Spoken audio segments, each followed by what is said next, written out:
ये जो तस्वीर आप स्क्रीन पर देख रहे हैं, ये शेख मुजीबुर रहमान साहब, जो बांग्लादेश की आज़ादी में जिनकी सबसे बड़ी भूमिका थी, जिन्हें आप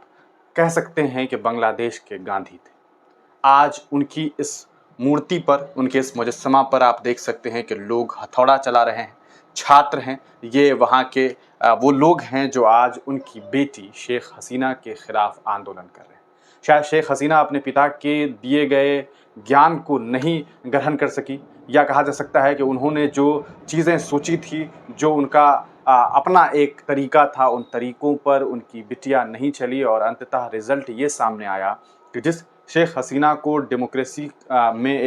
एक अलग पहचान दी गई, जिस शेख हसीना के बारे में कहा जाता था कि वो लोकतंत्र की एक मिसाल हैं, जिस शेख हसीना के बारे में लोग मिसाल दिया करते थे, वो शेख हसीना वक्त के साथ साथ कब तानाशाह बन गई, इसके बारे में किसी को अंदाज़ा नहीं हुआ। और आपने देखा कि किस तरह से आज उनकी, यानी कि मुजीबुर रहमान साहब की बेटी शेख हसीना को बांग्लादेश छोड़ना पड़ा। ये तस्वीरें गवाह बनेंगी तमाम आने वाले बादशाहों के लिए, तमाम आने वाले हुक्मरानों के लिए, तमाम आने वाले हाकिमों के लिए कि हुकूमत तब तक ही अच्छी है जब तक आप लोगों के ख़यालात को अपने ज़हन में रखें, आप ये सोच समझ करके फ़ैसले लें कि आखिरकार इस पूरे फ़ैसले का जनता पर क्या फ़र्क पड़ने वाला है, वरना नतीजा क्या कुछ हो सकता है, इसका अंदाज़ा आप इस तस्वीर से लगा सकते हैं। ये वाकई भयानक तस्वीर है। ये तस्वीर शायद मुजीबुर रहमान साहब कभी भी ये डिज़र्व नहीं करते। इन्होंने पाकिस्तान से एक तरह से कहा जा सकता है जंग लड़ करके बांग्लादेश बनवाया 1971 में, और आज वही मुजीबुर रहमान की मुजस्समे पर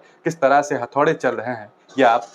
देख सकते हैं। ये लाइव तस्वीरें सामने आ रही है। आपको बताएं, शेख हसीना ने अपने पिता के लोकतांत्रिक मूल्यों की अगर रक्षा की होती, काश कि आज वो ये सब कुछ कर रही होती, तो आज जो जन समर्थन कल तक उन्हें मिल रहा था, सोचिए 6 महीने पहले उन्होंने चुनाव जीता था एक भारी मेजॉरिटी के साथ, लेकिन आज उन्हें देश छोड़ करके भागना पड़ा और आज वो भारत पहुंची है। और ये खबर निकल करके सामने आ रही है कि वो भारत छोड़ करके अब लंदन की तरफ आ जाएंगी, तो आज उन्हें अपना ही मुल्क छोड़ करके फरार होना पड़ा है। एक वक्त था जब उनकी पार्टी पर सन 1975 में बैन लगा दिया गया था, जिसके बाद ये भी देखने को मिला कि किस तरह से 1975 में बैन लगाया गया, तो 6 साल तक शेख हसीना जो है वो, इंदिरा गांधी ने उन्हें भारत में जो है जगह दी और वो भारत में रही थी। उसके बाद दोबारा फिर वो वहाँ गई, उसके बाद प्रधानमंत्री का पद उन्होंने संभाला। शेख मुजीबुर रहमान जो हैं, आपको उनके पिता शेख हसीना के पिता ये पहले राष्ट्रपति हुए वहाँ के बांग्लादेश के। तो ये आज की मौजूदा तस्वीर है। ये तस्वीर असल में इसलिए आप तमाम लोगों के लिए, तमाम लोगों को दिखा रहा हूँ, ताकि आप तमाम लोगों को भी इस तस्वीर से सीख मिलेगी कि हाकिमों को